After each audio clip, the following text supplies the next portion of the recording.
आज मैं आपके लिए बहुत ज़्यादा हेल्दी, बहुत ज़्यादा टेस्टी से मूली के कोफ्ते की रेसिपी लेकर आई हूँ। इस तरीके से जो कोफ्ते हैं वो बहुत ज़्यादा टेस्टी बनते हैं, बहुत ज़्यादा मज़े के बनते हैं।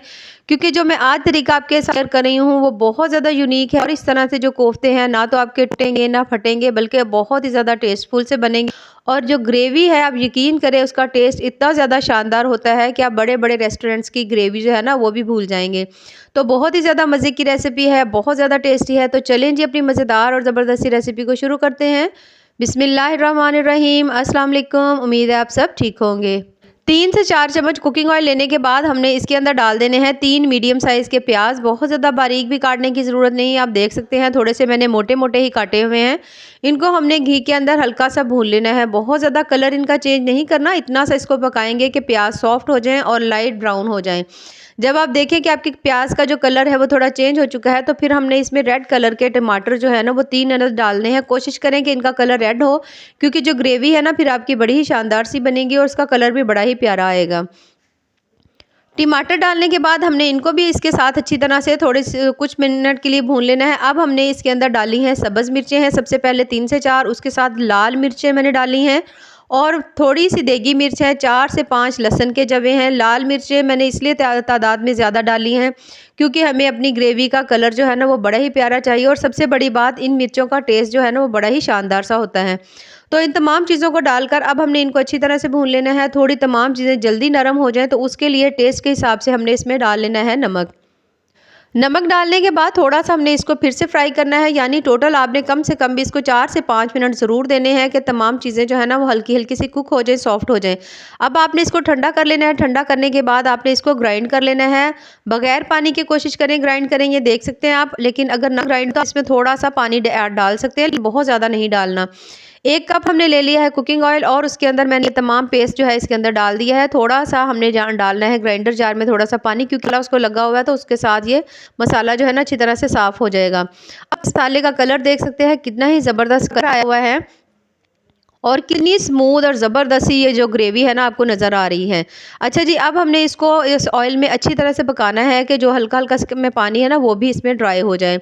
1 कप हमने ले लेना है तकरीबन दही और उसके अंदर हमने डालने हैं आपको स्पाइसेस। तो सबसे पहले हल्दी डाल दी है मैंने, थोड़ी-सी लाल मिर्च डाली है, 1 चम्मच सूखा धनिया पाउडर डाल दिया है, तो आधा चम्मच इसमें मैं डाल रही हूँ कलर के लिए कश्मीरी लाल मिर्च, थोड़ा-सा गरम मसाला, उसके साथ ही मैंने कुछ कलौंजी के दाने डालने हैं और साथ हमने डाल देनी है इसमें कसूरी मेथी। इन तमाम चीज़ों को डालकर अब हमने इसको कर लेना है अच्छी तरह से मिक्स।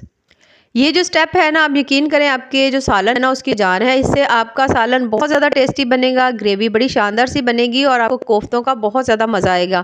तमाम चीज़ों को हमने अच्छी तरह से कर लेना है मिक्स करने के बाद जो हमारी ग्रेवी पक रही है उसके अंदर हमने ये सारे का सारा डाल देना है। अच्छी तरह से बोल को साफ़ कर लेंगे। साफ़ करने के बाद अब हमने इसको इसके अंदर अच्छी तरह से भून लेना है इन दोनों चीज़ों को। इससे आपके मसाले एक तो बहुत ज़्यादा टेस्टी बनेंगे और बहुत ज़्यादा शानदार से आपकी ग्रेवी तैयार होगी, बिल्कुल रेस्टोरेंट स्टाइल में। तकरीबन अब हमने इसको अच्छी तरह से भूनना है कि जो दही है उसका पानी भी ड्राई हो जाए और तमाम मसाले जो हैं वो हल्का-हल्का सा ऑयल छोड़ दें। ये देख सकते हैं आप, काफ़ी हद तक जो मसाला है वो हमारा सेट हो चुका है। अब हमने इसको ढक्कन दे देना है थोड़ी देर के लिए, ताकि जो छींटे वगैरह उड़ते हैं वो भी ना उड़े और आपका मसाला जो है ना वो बहुत अच्छी तरह से तैयार हो जाए। ये देख सकते हैं आप, माशाल्लाह से बहुत ज़्यादा ज़बरदस्त सा हमारा मसाला जो है ना वो तैयार हो चुका है। अब हमने इसके अंदर डाल देना है पानी। तो पानी जो है ग्रेवी के लिए आप जितना चाहे इसमें डाल सकते हैं। मैं इसमें तकरीबन 1 से 1.5 गिलास जो है ना पानी डाल रही हूँ। अगर आपने थोड़ी पतली ग्रेवी पसंद है तो आप थोड़ा-सा ज़्यादा भी डाल सकते हैं, लेकिन इतना पानी जो है ना वो परफेक्ट है। तकरीबन 1.5 गिलास जो पानी है ना मैंने इसमें डाल दिया है और हमने ढक्कन लगा देना है, इसको पकने के लिए छोड़ देना है। कोफ्ते हमने तैयार कर लेने हैं। अब मैंने ली है तकरीबन 1.5 अदद मूली थी, बड़े साइज़ की 1 अदद मूली थी और साथ आधी थी, तो उसको हमने कश कर लिया। कश करने के बाद इसको हमने अच्छी तरह से इसका पानी जो है ना वो हमने निकाल देना है, ठीक है? अच्छी तरह से कोशिश करें निकालें, क्योंकि अगर मूली के अंदर पानी होगा तो फिर आपके कोफ्ते जो है ना वो इतनी अच्छी शेप नहीं लेंगे। इसका एक तरीका है कि आप हाथ से भी निचोड़ लें, वरना आप इसको थोड़ी देर के लिए हैंग करके रख देंगे ना तो फिर भी पानी बहुत अच्छी तरह से निकल आएगा। अब एक मूली थी, उस एक ही मूली के जो पत्ते थे ना नरम वाले, वो सारे हमने काट कर इसके अंदर डाल दिए हैं। अब हमने इसमें डालने हैं स्पाइसेस। तो स्पाइसेस तमाम अपनी मर्ज़ी से कम या ज़्यादा कर सकते हो। मैंने तमाम चीज़ें जो हैं वो थोड़ी-थोड़ी डाल रही हूँ। थोड़ा-सा इसमें गरम मसाला मैंने डाल दिया है, उसके साथ कश्मीरी लाल मिर्च मैं थोड़ी-सी डाल रही हूँ, कसूरी मेथी है और उसके साथ इसमें 3 चम्मच जो है ना मैं बेसन डाल रही हूँ। इसमें कोशिश करें कि अगर आप बेसन जो है ना वो कम ही डालें, 3 चम्मच ही डालें। अच्छी तरह से बस मूली का जो पानी है ना वो आप निकाल लें, क्योंकि अगर आप मूली का पानी नहीं निकालेंगे सही तरह से तो फिर आपका बेसन जो है ना वो ज़्यादा डलेगा। तो अगर आपको लग रहा हो कि इस तरह से ये सही इस तरह इन कोफ्तों की बाइंडिंग नहीं हो रही, तो फिर आप इसमें थोड़ा-सा पानी जो है ना वो थोड़ा-सा बेसन और भी डाल सकते हैं। इन तमाम चीज़ों को आपने कर लेना है अच्छी तरह से मिक्स, और उसके बाद आपने चेक कर लेना है कि इनके कोफ्ते सही तरह से बन रहे हैं या नहीं बन रहे। अगर तो सही तरह से बाइंड हो रहे हो तो ठीक है, वरना आप इसमें थोड़ा-सा बेसन डालकर इनकी बाइंडिंग जो है वो सेट कर सकते हैं। लेकिन सबसे ज़्यादा ज़रूरी बात जो है कि आपने इसका पानी अच्छी तरह से निकाल लेना है। अब इसके कोफ्ते जो है बड़े अच्छे से बनना शुरू हो गए। इधर हमारी ग्रेवी भी बहुत ज़्यादा प्यारी सी तैयार हो चुकी है, ये देख सकते हैं आप।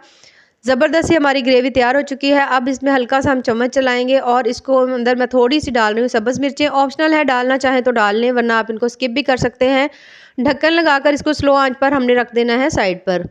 थोड़ा-सा मैंने डाल लिया है ऑयल, और ऑयल के अंदर डालने के बाद जैसे ही थोड़ा-सा गरम होगा, हमने इसके अंदर अपने तमाम कोफ्ते जो है ना वो डाल देने हैं।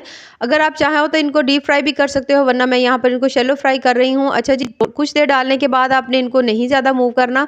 आहिस्ता-आहिस्ता आप देखेंगे कि खुद से ही ये तमाम कोफ्ते जो है ना मूव होना शुरू हो जाएँगे। हल्के-हल्के से आप हाथ से तमाम कोफ्ते जो हैं वो आप इनको मीडियम सी आँच के ऊपर आपने इनको पका लेना है अच्छी तरह से। और ये देखिए माशाल्लाह से इतनी ज़्यादा ज़बरदस्त नज़र आ रहे हैं कि आपका ऐसे ही इनको खाने को दिल करेगा। यहाँ पर हमारी जो ग्रेवी है वो भी बहुत ज़्यादा मज़े की तैयार हो चुकी है। ये देख सकते हैं आप माशाल्लाह कितनी ज़बरदस्त बनी है, और ये देखिए आप इसकी लुक चेक करें कि कितनी ही ज़बरदस्त सी ग्रेवी हमारी तैयार हुई है। तो यहाँ पर अगर आपका दिल करे इसको थोड़ा रखने को या पतला रखने को, तो जैसे आपका दिल करे आप यहाँ कर सकते हैं। थोड़ा-सा पानी वगैरह भी ऐड कर लें, लेकिन मुझे ये परफेक्ट लग रही है।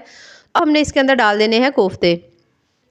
कोफ्ते तमाम हमने इसके अंदर डाल देने हैं। डालने के बाद हमने हल्का सा इसमें चला लेना है चम्मच, ताकि तमाम जो ग्रेवी है ना वो हमारे कोफ्तों के साथ लग जाए। उसके बाद हमने इसके ऊपर लगा देना है ढक्कन, और हमने इसको स्लो आंच के ऊपर, बहुत ज़्यादा आंच नहीं करेंगे वरना इसमें है ना ग्रेवी थोड़ी कम हो जाएगी, यानी ड्राई हो जाएगा। तो ढक्कन लगा देंगे 5 से 7 मिनट के लिए इसके ऊपर। और ये देख सकते हैं आप माशाल्लाह से इतने ही मज़ेदार से हमारे मूली के जो कोफ्ते हैं वो तैयार हो चुके हैं, जो कि चिकन के कोफ्ते भी से भी ज़्यादा टेस्टी लग रहे हैं, मज़े के लग रहे हैं। तो सब्जियाँ जो हैं हमारी हेल्थ के लिए वैसे भी बहुत अच्छी हैं, तो क्यों ना इनको कुछ डिफरेंट तरीके से बनाया जाए, जो कि थोड़ा डिफरेंट भी हो, मज़े की भी हो और हेल्दी भी हो। धनिया डाल दिया है और हमारी ज़बरदस्त ये जो सब्ज़ी है तैयार हो चुकी है। थोड़ी खूबसूरती के लिए इसके ऊपर तिल डाल दी है, ऑप्शनल है, अगर तो डाल लें। और ये देख सकते हैं आप माशाल्लाह से बहुत ज़्यादा टेस्टी, बहुत ज़्यादा मज़ेदार मूली के जो कोफ्ते हैं वो तैयार हो चुके हैं। तो अगर हमारी रेसिपी पसंद आए तो चैनल को ज़रूर लाइक करें, सब्सक्राइब करें। एक कोफ्ते की मैंने रेसिपी पहले भी डाली है, तो उसका लिंक जो है मैं आपको डिस्क्रिप्शन में दे दूँगी, वो भी ज़रूर देख लीजिएगा। बाकी दुआ में याद रखिए। अल्लाह हाफ़िज़।